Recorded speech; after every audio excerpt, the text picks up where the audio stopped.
The U.S. Supreme Court will now decide if a family can get justice after federal agents raid the wrong homes. Let's get right to your chief investigative reporter, Sam Smink, with this national investigation.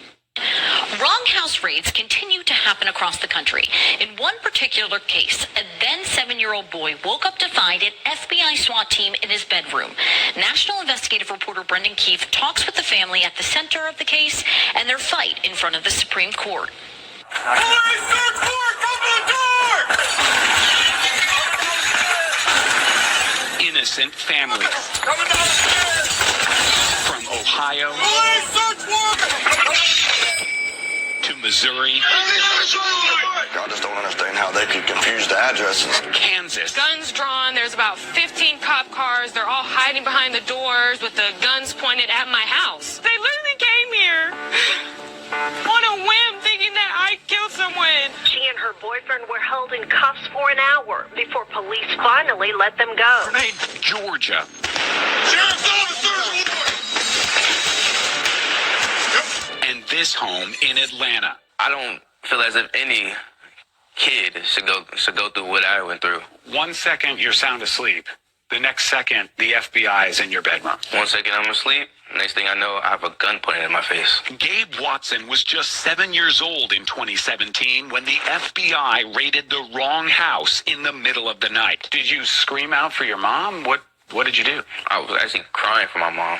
I was just crying, hiding under my blankets, holding my hands in the air. I would fight a lion with my bare hands to protect my child. Was your hand on the gun or close to it? At this point, my hand was on the door because they're pulling on the door. The guns is right here, right at my side. And I was just right here like, please, can I get my son? Can I get my son? And he kept telling me to be quiet, shut up. And I look up, it's just such a flashing light. And I just see SWAT, and I'm like, it can't be SWAT. It can't be SWAT. Threw me down on the ground, on the floor right here. I was saying to myself, oh my God, I believe I got the wrong house. The FBI did have a search warrant, but it was for an entirely different address, 3 doors down and across the street. This footage from Atlanta police securing the perimeter is the only video of the raid. You can see the FBI SWAT team walking out of the Martin home. The wrong address clearly visible on the mailbox by the police cars. Moving down the road. They said we're moving down the road. Holding perimeter for while I search? They said they're moving down the road. The agents went to the next block and raided the house that was on the original warrant. Your door was off the hinges, right? It was. You had no way to secure your home that night. I spent the night on the couch facing that door because it was open. And you had no idea what was coming next. Didn't have any idea what was coming next. So they knocked the door down, and yes, it was a shocking experience, but in the end, no one was hurt, and it didn't really cost you anything. What has this cost you? This costed me my childhood, you know?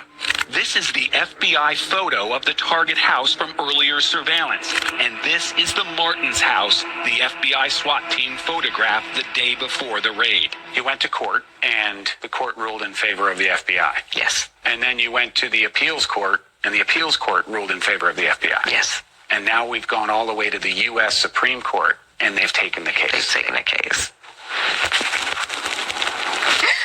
They've taken the case. And then I just think about my son. He's 7, and just the trauma he went through, and just for finally somebody just to hear us out, just hear us. You know, we can't do anything about what happened to us, but we can stop it, hopefully, from happening to someone else. The FBI declined to comment. Oral arguments before the U.S. Supreme Court will take place at the end of this month. But whatever the justices decide will cover only federal agents.